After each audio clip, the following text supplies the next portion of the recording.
Let's do this. The Cult of Hockey podcast by the faithful and for the faithful. I'm David Staples of the Edmonton Journal, and I'm here tonight with Ira Cooper. Welcome, Ira. Thanks, Dave. Or how you doing tonight? I'm doing okay. I'm fighting off some cold, so I don't know what it is, but I'm fighting it off. All right, Ira. Go ahead. I was just gonna say it's January, so aren't you usually fighting off a cold around this time of year? It's all winter, every winter, so I'm used to it by now. All right, Ira, that was a thrilling hockey game. 4-3 win of the Edmonton Oilers over the Vegas Golden Knights. They finish, well, is the road trip over? The 4-game road trip to the West Coast.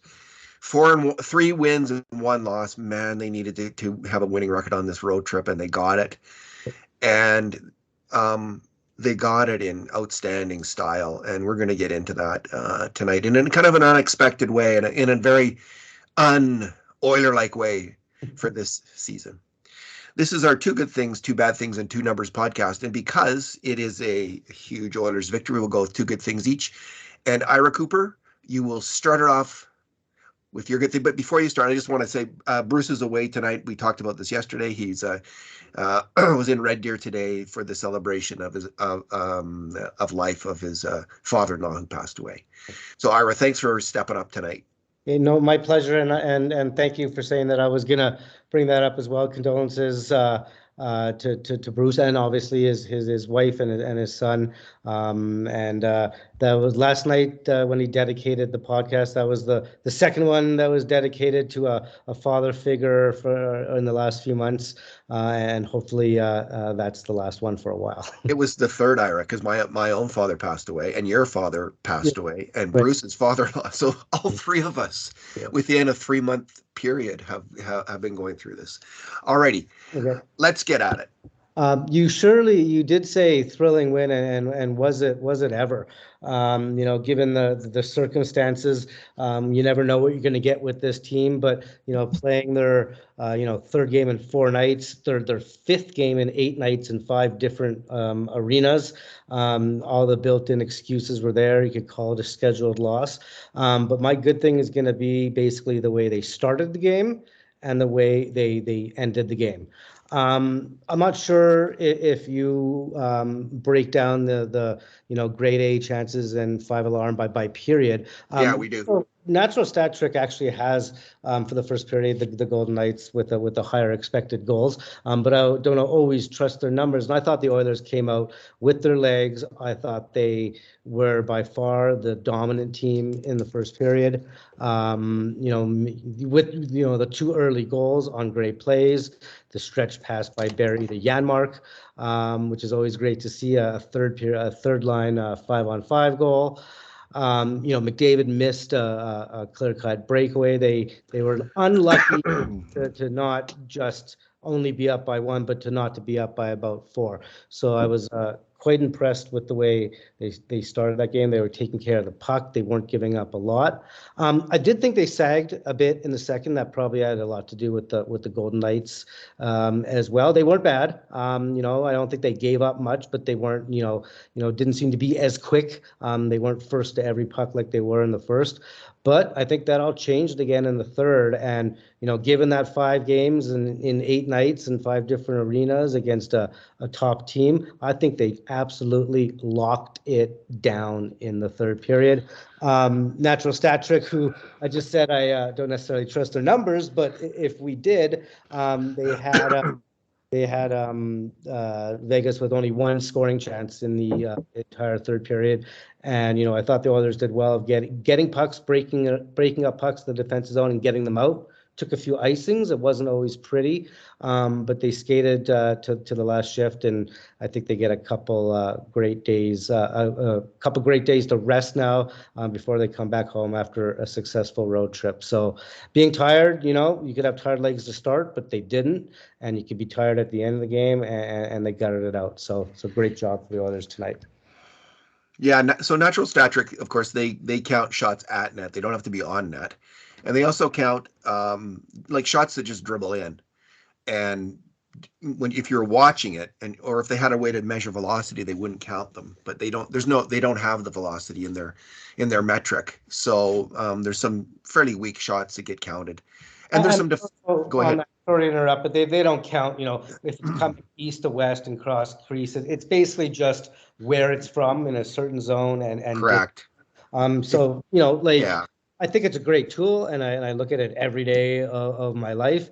But I think the work that the cult does with you have eyes on everyone, and you take a look and you talk about it, whether it really was a grade A chance. Leon Draisaitl can make some grade A chances that natural stat trick would have is like a grade D, but when it's Leon from the corner almost, it can be a grade A. That is true. And like when McDavid's charging down the wing, for instance, and takes a shot from the dot, most players shooting from the faceoff dot, it's a grade B shot. They're not going to score. But there's some players, when Connor McDavid's charging down the wing full speed and he drives it at net from the dot, that's going to go in 20% of the time. So we can adjust for that. So we had it in the first period. Anyway, we had it in the first period, 6 grade A shots for the Oilers and just 1 for the Vegas Golden Knights. So it was quite a dominating. I don't think your eyes deceived you, Ira. That was a dominating first period from the Edmonton Oilers. And in the third period, we had it 4 grade A shots for the Oilers and 2 for the Vegas Knights. There was the one shot that deflected off McDavid that bounced in and gave Campbell some trouble. Mm-hmm. And then there was the really hellacious wrist shot from Carlson off Campbell's mask in that one. So it was overall the grade A shots in this game were 15 for the Oilers and 7 for Vegas. So overall, a pretty strong defensive performance. Like you say, in the second, it went Vegas's way a little bit more. My first good thing, I'm going to start with Leon Draisaitl's offensive play. And the first goal that he scores, he first of all knocks the puck out of midair in the neutral zone, and then he does it again. McDavid charges in on net, puts the puck on net. There's a rebound that flips into the air, and Draisaitl bats it out of the air right into off the ice. Excuse me, off the ice and into the net. Just a great play by Leon there. Then the excuse me, Ira.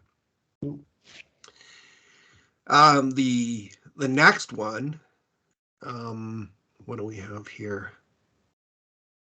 I think was the shot low blocker was the. That's the 2-on-1. Is that right? Is that correct? The similar goal to the Klim low blocker side. Oh yeah, I'm just wondering why we don't have Nurse marked down. Nurse was in on the 2-on-1 with Draisaitl, but he didn't touch the puck. So this one, Hyman and McDavid were. I'm not exactly sure who won the puck in the Oilers' defensive zone.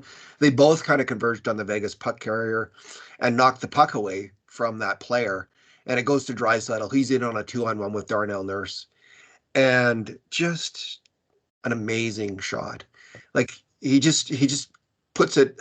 He's coming. He's on his off wing. Puts it low, right off the post, and beats the goalie.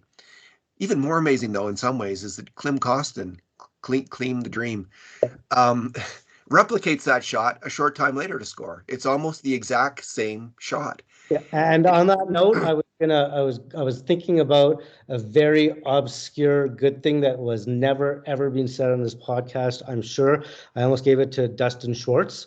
From what I know, one of the big parts of a goaltending coach's job is to scout the opposing team's goalie. And I think they were shooting low blocker on Thompson all night long. And I can't say I know this, but I have a feeling that Dustin Schwartz, the much maligned Dustin Schwartz, might have had a say in those 2 goals. They did look like it, because when McDavid went out on that breakaway, right, he went low blocker too when he got stopped on his breakaway. I can't remember when that was. It was. Oh, he cut out there for a sec. Anyway, Leon on the attack was, he was fantastic. He made all kinds of plays all game long and was his normal brilliant self. And let's move on to your second good thing, Ira. Oh, only one more, hey, and such a thrilling game. And And I'm going to go with something that goes a bit beyond tonight's game, but was definitely important tonight, which was again, much maligned, the penalty kill. Only 0 for 2 tonight, but on this 2 for 2 tonight on the PK. But on this 3-game winning streak, I believe they have now killed off 9 straight since the debacle in LA. Only 3 power plays total between the two teams tonight. 1 for the Oilers, 2 for the Knights. But I think the Oilers were extremely unlucky not to score on theirs. They were just whipping the puck around, almost like the Vegas PK wasn't there. And then you see the exact opposite. I thought the Knights had absolutely nothing going on their PP. It had a chance to gain momentum for the Knights both times, but the Oilers didn't allow it to happen.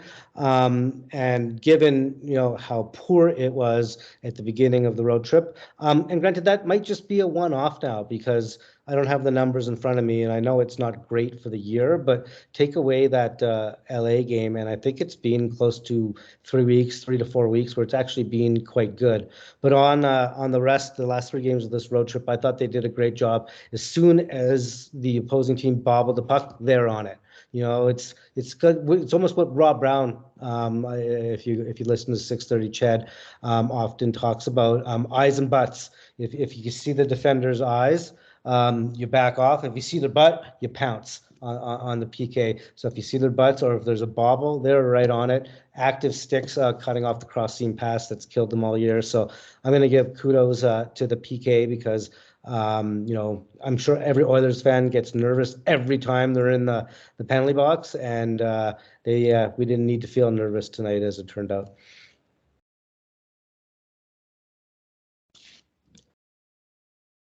I can't hear you, Dave. Derek Ryan, I thought, did especially well on the PK. Had one really nice clearance with his glove. Just looking here at the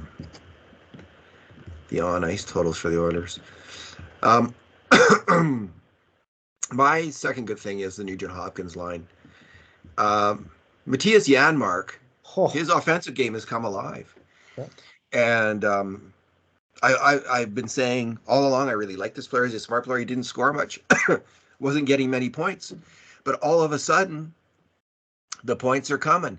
And that first goal, I mean, talk about, setting up your team for a good night. Mm-hmm. Tyson Berry's pass, first of all, his vertical stretch pass, just slicing right up the middle of the ice, eyes up, right on the stick.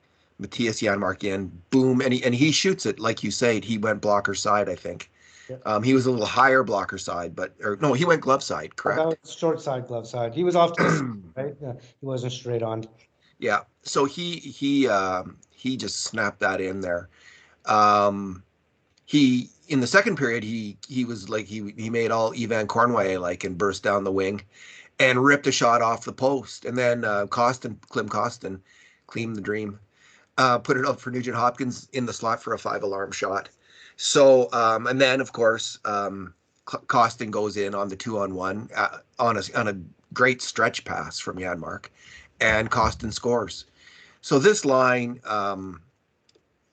In the third period, it was the one line when they were out there. I was thinking this line is not getting scored on. I was worried about the McDavid line because they had some troubles earlier in the game. You don't know what to think about the other lines because they're not really lines. It's a mishmash of players. And the McLeod line had a little bit of trouble.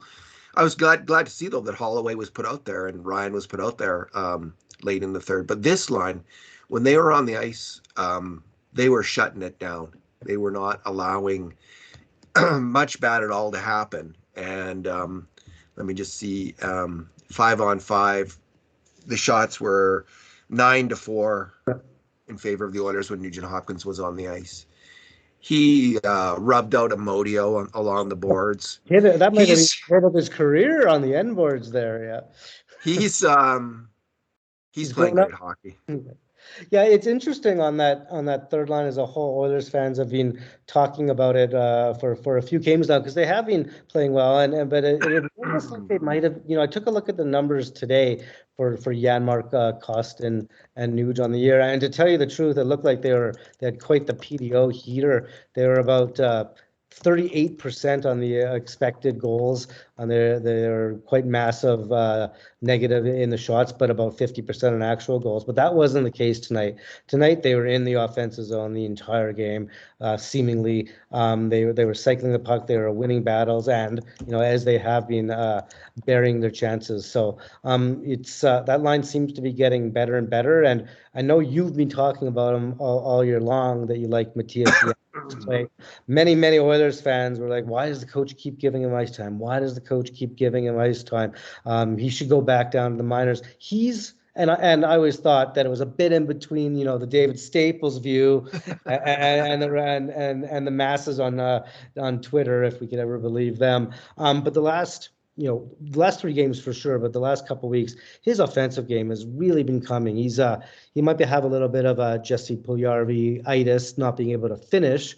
But then tonight, that great finish and another one off the post. So not only is he making great plays, winning battles in the offensive zone and some pretty good vision, but now he's finishing. So gravy with that third line. If they could outscore on even a semi-consistent basis and then break even generally, that's a boon for this team for sure. What I've liked about him from the start is his defensive play. I mean, he wins board battles, and he just hardly is ever out of position in the defensive zone. He makes the right play. So he just, when you're looking at all the grade A shots and you're trying to figure out, well, who's making the mistakes against, his name hardly ever comes up because he's just always in position. More by far the best defensive winger on the Oilers, and it's not close. Like he's money in the defensive zone. So that's what I was always really enthusiastic about this player. So, his offense hasn't been great, obviously. He hasn't scored much, and he hasn't made a lot of great plays, but he's coming on now. Mm-hmm. All right, what is your bad thing, Ira? And just right before my bad thing, Go ahead. You mentioned Ryan and Holloway. It seemed in the third period, it was interesting timing because I'm like, Holloway hasn't really played much. And then all of a sudden in the third period, I think they got 3 shifts. He put together Holloway, Ryan, and Puljujarvi as a line at about 2.5 minutes in the third period, protecting a 1-goal lead, and they're dominant. They were unbelievable. I think the shot, I don't have it right in front of me, but I think it was 4-1 on shots, and they were never really in trouble. So maybe that's something to look for going forward. That would be quite an interesting fourth line. I thought Derek Ryan's career as a center was over, but or maybe Holloway was playing center on that line. No, it was Ryan. I think it was Ryan. Yeah. And Puljujarvi looked really good on that line too. I mean, I thought he had a pretty good game actually. Yes, Puljujarvi's looking not bad at all. So my bad thing, I'm gonna stay away from the officiating, even though I am sitting in for Bruce a little bit. There's a couple things that I could talk about. I'm gonna go with just the late goals.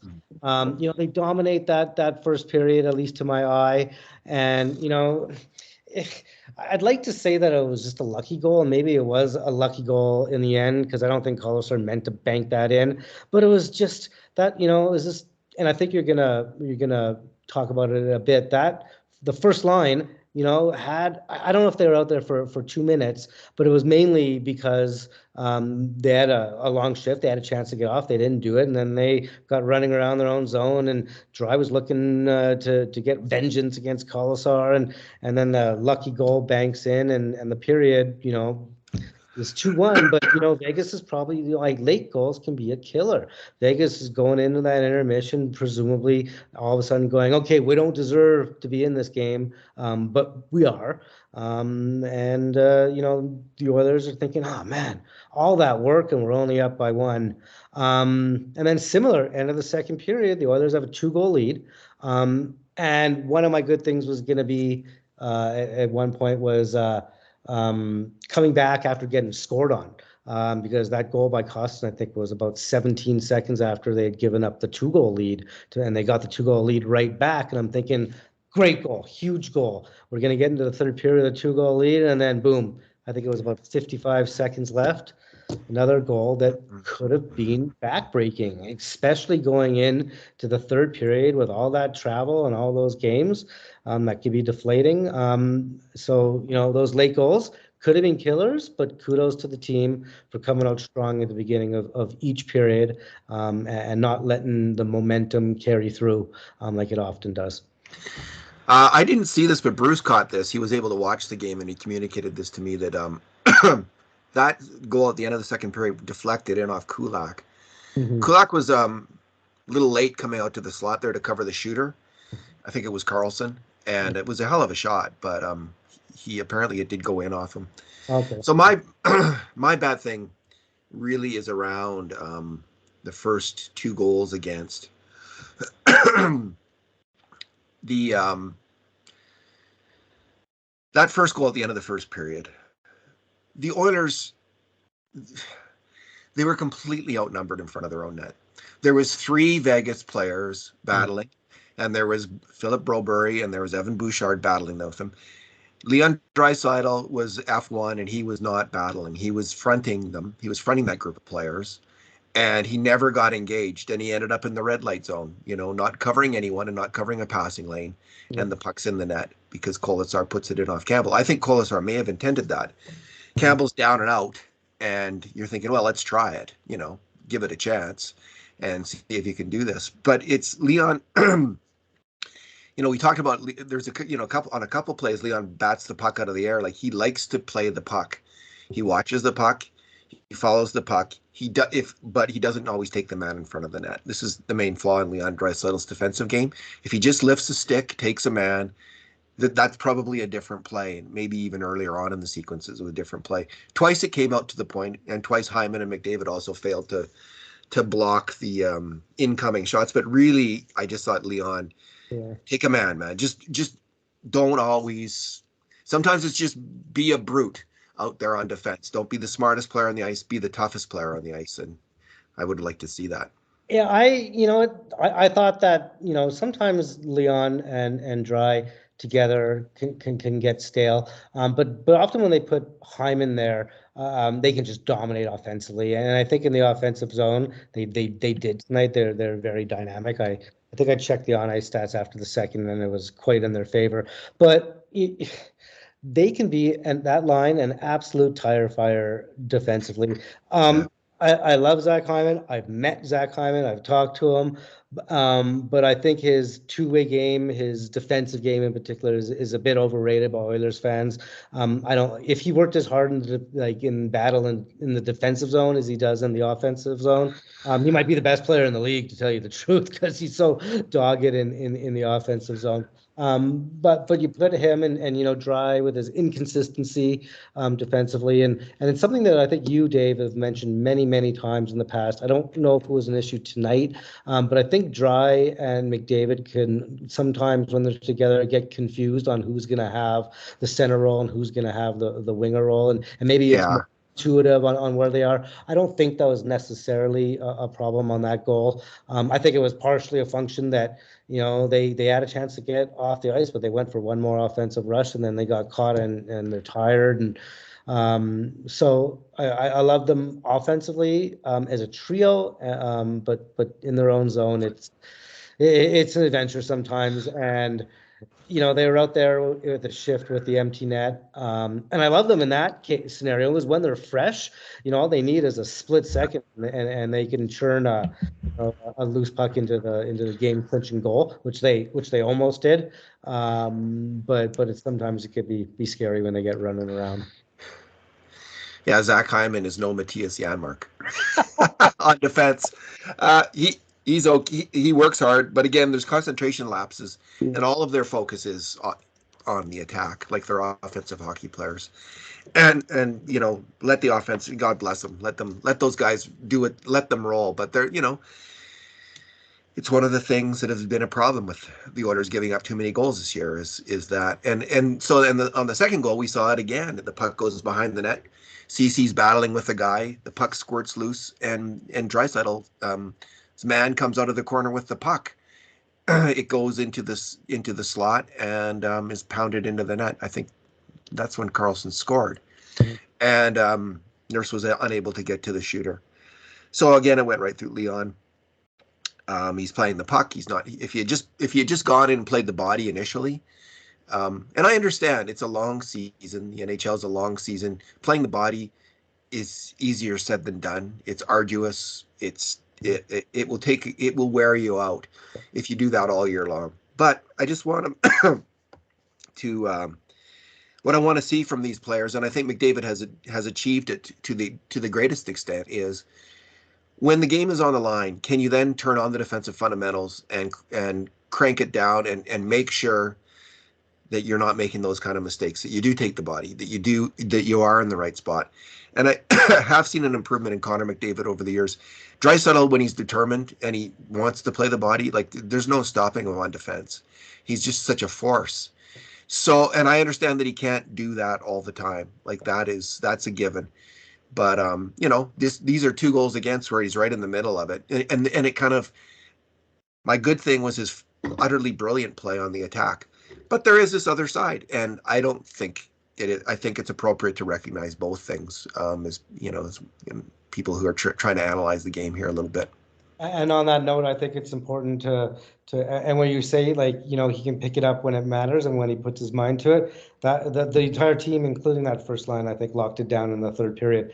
I don't remember, as I said, I think they had 1 scoring chance, at least that did for the Knights in the third. I don't think they had any grade A's by our count in the third. So they're much better in the third when the game was truly on the line. And I would echo that. Although I was anxious when they were on the ice in the third period, they actually played really well. The McDavid line and Draisaitl, they were strong defensively. Mm-hmm. They got it done. So the whole team did. It was an unusual performance, Ira. Mm-hmm. It was. We probably were all kind of expecting the other shoe to drop because we've seen it happen so many times this year, and somehow they did it. I was just watching the score clock the entire third period. Like it seemed like every second took so long, especially the last 10 minutes. Whistles in the third compared to the first 2 periods as well. So yeah, what's your number? Again, I'm going to do something that's not just tonight's game. It's going to go over the last 3 games. I could go for 3 for 3-game winning streak, but I'm going to go with the Oilers. The shot totals over the last 3 games. The Oilers shots for, but also the shot differential. So, I'm going to go back before I start. I'm not, I'm of the Jay Woodcroft, way of thinking a bit on this one, where shots are not necessarily indicative of flow of play. And I've watched a lot of hockey games with my mom over the last few months as I was based in Edmonton. So we probably watched, 10 to 15 hockey games together. And my mom was always like, oh, they only have 1 shot, or the other team got. I'm like, Mom, it doesn't matter. There's been no scoring chances. So it's a little odd for me to go talk about the shot totals. But I do think that the Oilers are full value for these shots because they don't waste a lot of shots, especially the top line. They, the McDavid and Joy aren't wasting shots. No. So against the Ducks, the Oilers had 53 shots, against the Sharks 41 shots, and against Vegas 37 shots. So that's 37 as the least amount in 3 regulation games, but even more so is we're close to between a 15 and a 20 shot differential average between these 3 games. It was 53 to 23 in the Ducks game. So that's 30 shot differential, 41 to 26 in the Sharks game. So 15 shot differential. And then tonight, they did unfortunately allow the Knights to get that 30th shot, but it was 37 to 30. So, 25, 15, sort of 30, 15, and 7 shot differential over the 3 games. The Oilers, And again, I don't think they're wasting shots from the outside. So they've really started to lock it down defensively as well as far as shots on goal. Maybe that has something to do with these last 3 games for Jack Campbell games. Stuart Skinner seems to play better when he gets 40 shots or more, but maybe it's a building their trust in Jack, or the other way around, that they don't want to give that many shots. But they've been defending much better. Not a lot of massive turnovers. Blocking a few more shots. So just overall, the metrics of this team are looking a little more positive. Yeah, they've looked really good these last 3 games, and man, did that ever come at the right time, because they were just in risk at losing the plot. Yeah. So Ira, my number is related to this. In the last 2 games, in both games, the Oilers have only given up one 5-alarm shot each game. Wow. And so a 5-alarm shot is a shot that a grade A shot will go in on average about 25% of the time. And a 5-alarm shot is a subset of the grade A shot. It's the very best scoring chances. It's like a breakaway. When NHL players are in on a breakaway, they score about 33% of the time. So 5-alarm shots go in about 33% of the time. And the Oilers had 7 tonight, and the Vegas Knights had just 1. Wow. The San Jose had just 1. So this is 2 games in a row. 10-alarm shot in the San Jose game. What's that? That might have been a 10-alarm shot in. Yeah, that one. Vlasic shot. The Vlasic shot, yeah. Yeah, that was a bad one for. Yes, Puljujärvi lost coverage on that one. And man, that guy, Vlasic got off a good shot, and Campbell made a great save. But so just won this game, won last game. This is really solid defensive hockey. The Oilers have been chastised as much by us as anyone, I think, for their defensive breakdowns and poor defensive play this year. And it's been hard to watch a lot of nights because their defensive fundamentals have been so off, and they've given up endless 2-goal leads. Tonight they held on to a 2-goal lead. Tonight they held on to a third period lead, and they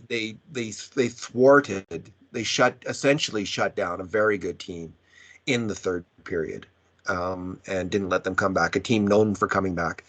So kudos to the Edmonton Oilers. Maybe they're getting it. Maybe it's coming together. I mean, they brought up Andre the Giant there, Vincent Desharnais, and tonight. Yeah, and Philip Broberry and Bouchard had a solid game. I thought Darnell Nurse was really effective, and Tyson Barrie and Brett Kulak were pretty good. I mean, the puck did deflect off Kulak there. That'll happen. But overall, a fantastic first period and a very tough second period. He had at least 3 giveaways kind of below the hash marks in the second period. None of them hurt. I don't think, if I recall, but it was a pretty uneven game for Tyson, but he's been pretty consistent for most of this year, so I'm going to give him a bit of a pass, especially, I'm not sure who's doing the game grades, but he might get a +2 for the stretch pass on the first goal. Yeah, I think I gave him a 6 overall, so that's about right, I think. Yeah, I didn't fail anyone this game, because a huge win like that, you win as a team in a game like that. If you have a weak link, a failing player, you're going to lose, because Vegas will take advantage of that player. Yeah, I think alrighty. Everybody played. I think the lowest ice time total was Puljujärvi at 9 minutes, then Holloway at 9:24, and then Derek Ryan at 10. But they played more as the game went on. It seemed that, because that was that line that was put together in the third period for some big shifts. It was interesting that he did that, Woodcroft. I was just about getting ready to carve him a little bit for not playing Holloway enough in that game, and then he put him out there for, it was like 2 or 3 third period shifts in the final 10 minutes. And it's like, all right, you're trusting this kid. And I was getting a little nervous that he was trusting him so much, but it worked out. And this is absolutely crucial. I mean, you got to play these players, and they're onto something here, Ira. I don't know if they can keep winning, but this is huge. a couple days, and then somebody's got to break the Kraken's winning streaks because I think that's who they play on Tuesday. So might as well be the Oilers. Oh, those Kraken! What a Unbelievable. Unbelievable. I think, and don't quote me on this, I think I read somewhere on Twitter that it's the first 7-game road, like one road trip, 7-game sweep in like NBA or NFL history or something along those lines. So I'd have to go find it again, and maybe I shouldn't have said it because I probably screwed it up completely. But what the Kraken are doing right now is historic, on the road at least. So. well, maybe they're getting some goaltending because they've been a good defensive team. I mean, they've got some good defensemen. Alexiak and Larson are good defensive defensemen. Adam Larson And is +6 tonight. jeez. Well, I've always been a huge Adam Larson fan. Yeah. So, alrighty, Ira. I really appreciate you filling in tonight. I want to thank you for doing so. Thanks again. Thanks, Dave. Have a great night. You too. And in the meantime, and in between times, this has been another edition of the Cult of Hockey podcast.